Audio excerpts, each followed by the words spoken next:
শুভ সকাল। দেখো, আমি মাকে নিয়ে এলাম। এখনও প্রাণ প্রতিষ্ঠা হয়নি, কিন্তু সাজগোজের, শৃঙ্গারের সমস্ত জিনিস আমি কিনে নিয়ে এসেছি। আর শাড়িটা আমার কাছে, নতুন যে শাড়িগুলো কিনেছি সেগুলো এখনও ধোয়া হয়নি, সেই জন্য ঘরে একটা কাপড় ছিল নতুন, সেটাকে সুন্দর করে আটপৌড়ে করে পরিয়েছি। তারপরে মায়ের শৃঙ্গার করে দেখছিলাম যে কীরকম লাগে। শাখা পলা অনেক খুঁজে, মানে অনেক জায়গা খুঁজে খুঁজে তবেই শাখা পলা আমি জোগাড় করতে পেরেছি। তা পুরো বাগবাজার, শ্যামবাজার যত আছে সমস্ত জায়গা ঘুরে তারপরে আমি আমার বেলঘড়িয়া থেকে শাখাপলা মায়ের জোগাড় করতে পেরেছি। আর সুন্দর করে শৃঙ্গারের চেষ্টা করছিলাম যে কতটা সুন্দর করে সাজানো যায় মাকে।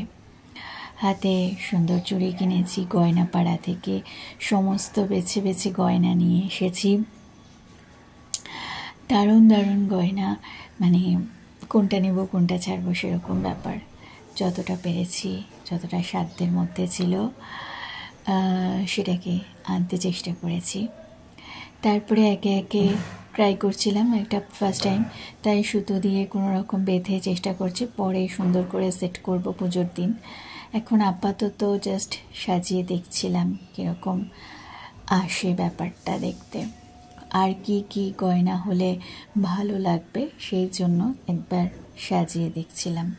সুতো দিয়ে যেহেতু বেঁধেছি সেই জন্য ঠিকঠাক সেটিংগুলো হয়নি, একটু ঢিলা ঢিলা হয়েছে। যেদিন ভালো করে সাজাবো সেদিন আবার ভিডিও করব। আর এরপরে চুলটা, অনেক দুখানা চুল কিনেছি, তোমাদের দেখিয়েছি। চুলটা একটু বড় হয়েছে, ওটাকে কেটে সুন্দর করে পরে ঠিক করব। মুকুটটা অনেক ট্রাই করছিলাম, সুতো দিয়ে মুকুটটা বসানো যাবে না, ওটাকে অন্যভাবে ট্রাই করতে হবে, সেই জন্য মুকুটটা ছেড়ে দিয়েছি। তারপর কানের দুল পরালাম। কানের দুল দুটো বেশ ঝোলা ঝোলা কিনেছি, কানের দুল পরানো হয়েছে। তারপরে পরাচ্ছিলাম তোমার টায়রা টিকলি। নথের জায়গা নেই, সেই জন্য নথটা কেনা হয়নি, নাকের করা নেই, সেই জন্য শুধু টায়রা টিকলি কিনেছি। আর খুব সুন্দর টায়রা টিকলিটা পরাতে পারছিলাম না, কারণ সেটগুলো ঠিকঠাক করে উঠতে পারিনি। নেক্সট ভিডিওতে অবশ্যই সুন্দর করে সাজিয়ে আবার ভিডিও বানাবো। আর বলো আমার মাকে কীরকম লাগছে দেখতে। সুন্দর করে সাজাতে চেষ্টা, শাড়ি পরানোটা কিন্তু তোমাদের ভালো করে দেখাতে পারিনি, কিন্তু শাড়িটা খুব সুন্দরই পরানো হয়েছে, মানে আমার ভালো লেগেছে আর কি। তারপরে মুকুটটাকে এইভাবে মাথার উপর রেখে দিয়েছি যে পরে ঠিক করে সেট করব। সিঁদুর নতুন, সেটাও নিয়ে এসেছি। তারপরে মায়ের সিঁথিতে একটু সিঁদুর হালকা করে পরিয়ে দিয়েছি।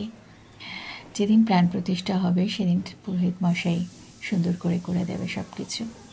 তারপরে পুরো সাজানোর পরে মাকে দেখতে ঠিক এরকম লাগছিল। তোমরা বলো কীরকম লাগছে, আর কি কি গয়না হলে ভালো লাগবে। সমস্ত সিঁদুর গাছগুলোটা সুন্দর করে পরে সাজাবো। তা আপাতত এই পর্যন্তই।